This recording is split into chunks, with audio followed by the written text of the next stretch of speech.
This is so fun for me. I'm so grateful that Cedar Ford has asked me to record this series of Words of Jesus conversations and book chat.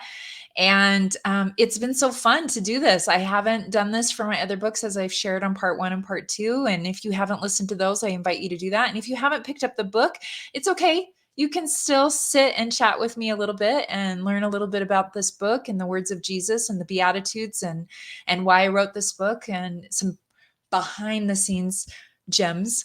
But I would love for you to pick up the book as well and follow along and share in the comments how the Beatitudes are blessing your life and what you're learning from reading and studying and applying. And these modern day stories are really beautiful. So today, in part three, we are going to talk about blessed are they who mourn and who are meek. And I am going to try not to cry through this whole part three episode because these are some tender stories and I know what's coming. And but I'm excited to share with you some thoughts and behind the scenes insights and experiences in writing these two chapters. This is chapter 4 that we're going to start with today.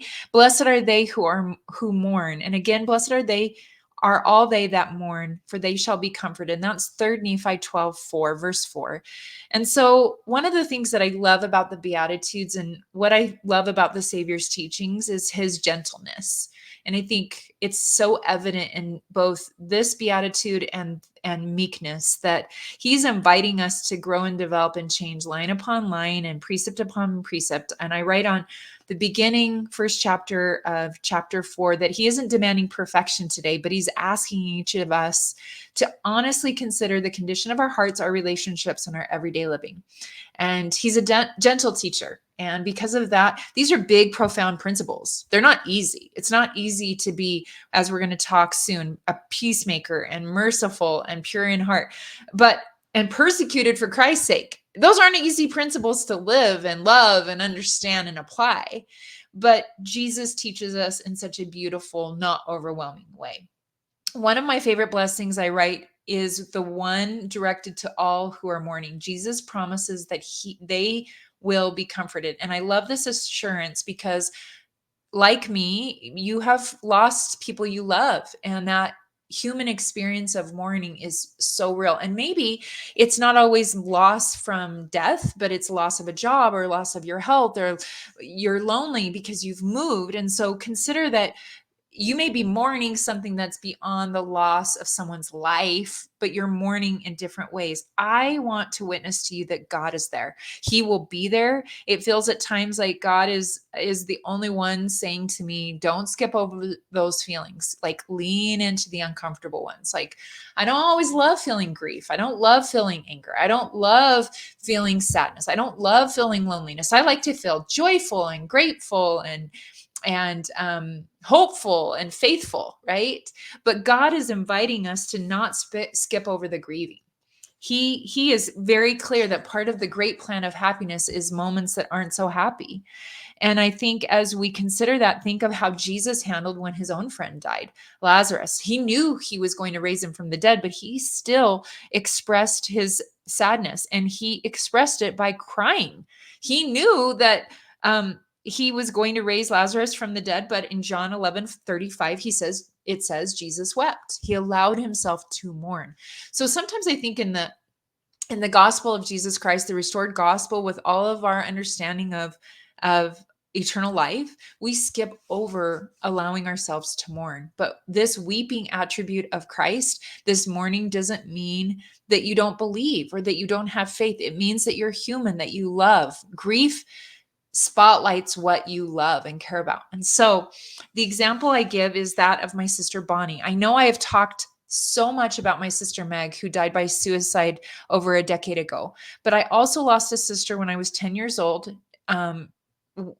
When she passed, she was under the age of 2. She was young, and her name was Bonnie, and she was born with a heart condition that if she was born with now, they have the technology and advancement in medicine to fix that. But at the time, she was sick. She came home for a good year, but eventually we needed her her body needed to grow a little bit more and her heart needed to grow a little stronger. They had done open heart surgery right when she was born and they weren't able to fix her heart condition. And so the hope was that as she got a little bit older and she went back in to the hospital and had a surgery that could fix that, that she would survive that. Ultimately, she did not.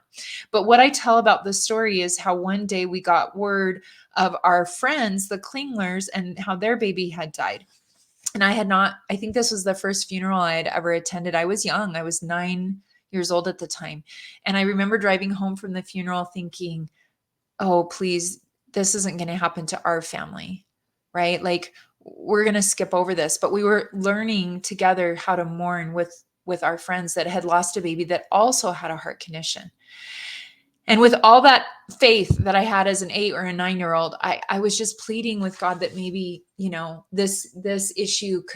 this experience could happen to our neighbors and our friends and we could help them, but that somehow Bonnie would be spared and she would be able to recover. And she ultimately didn't. She passed away in 1980 and her little body just couldn't hold on anymore. And at her funeral, it was a powerful missionary opportunity. I was so proud of my mom, and I didn't realize what it took for her in faith to do this until now that I'm a mom.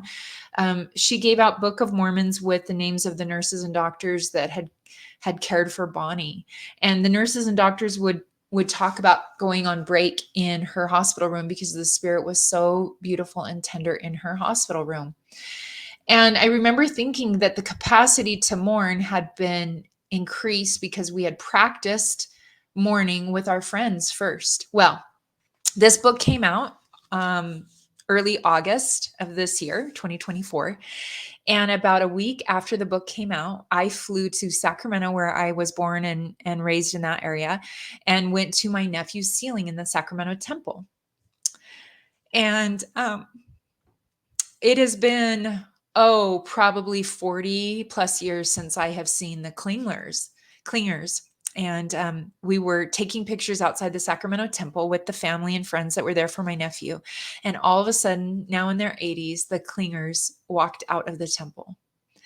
And I was able to talk to them about this book and their baby and what their baby did for our family. And they were able to share with me that because of some of the research that happened with their child, some of those advances medically had happened because they believe the doctors were able to understand their baby's heart condition and hopefully Bonnie's heart condition better and help future children that were born with these conditions.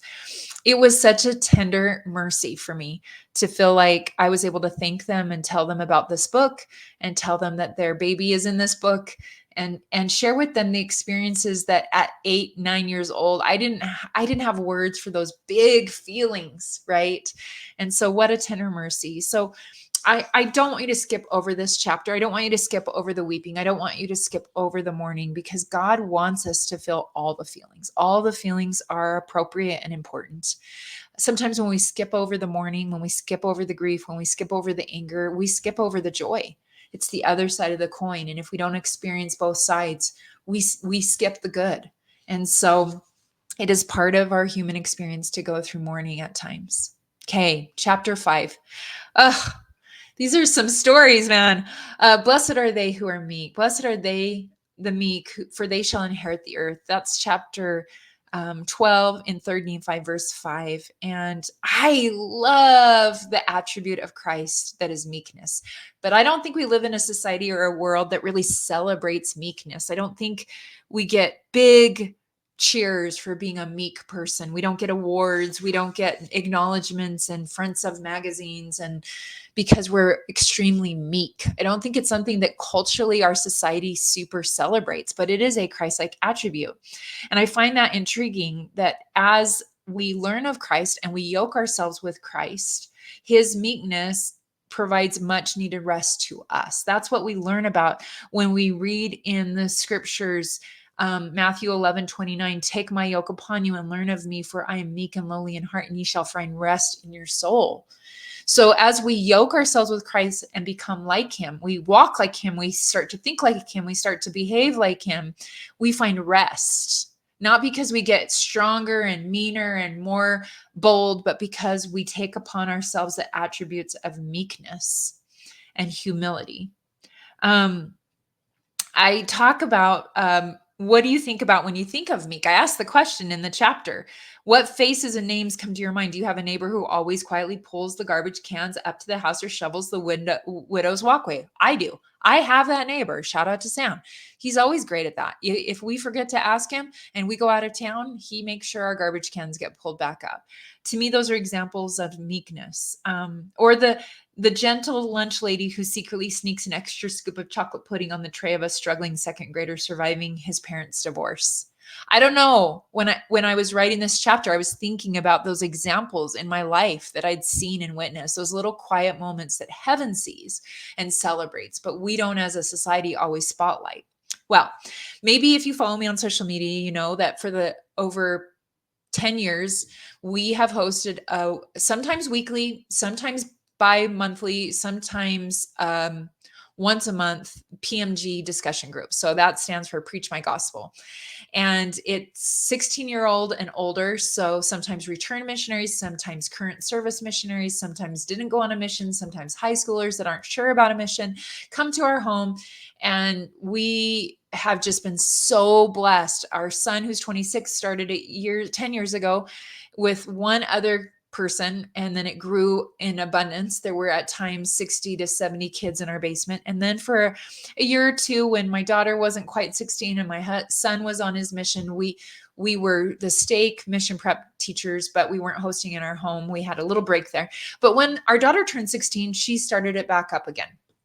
And now she's on a mission, and some of her friends are starting to come home from missions, and she's coming home soon from a mission. And it's just been a blessing. It's a really vulnerable, heart-focused, maybe we'll put in the show notes a link to an interview I gave with Leading Saints podcast about starting PMG and what it's like in our home and how we frame it. But it's very youth, YSA directed and supported by us as adults, but we had the opportunity when my daughter was a senior to have a pretty good chunk of her friends coming, including her dear friend, Lauren, who had gone through her own life challenges, including losing her father when she was a young girl. She was a great athlete, but she had blown out her knee and had to have some pretty big surgeries and wasn't sure she was going to be able to play and really wanted to play in college.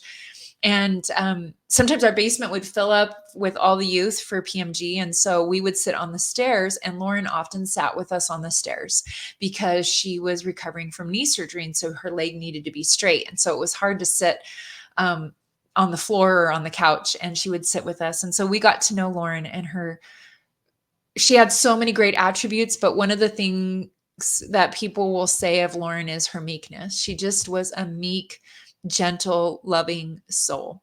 She eventually healed from her surgery and got a scholarship to go play college ball, and had made a decision to serve a mission. And she would even come home from college to be at our PMG discussion groups. And we just loved Lauren, her meekness, her example, her perseverance, her faith, her gentleness, all those qualities of Christ that don't get always celebrated and spotlighted. Lauren was that. One evening, she was driving home in a really dangerous area on a strip of highway that has had a lot of accidents, and it was raining, and she hydroplaned, and she was killed. And this was a really painful loss for not just her mom. She had a sister serving a mission and her brother that survived her. But for her friends that loved Lauren. Lauren loved people genuinely from this pure part of her heart. And because of that, her light was so bright. My daughter had just decided to serve a mission a couple of days before Lauren's passing.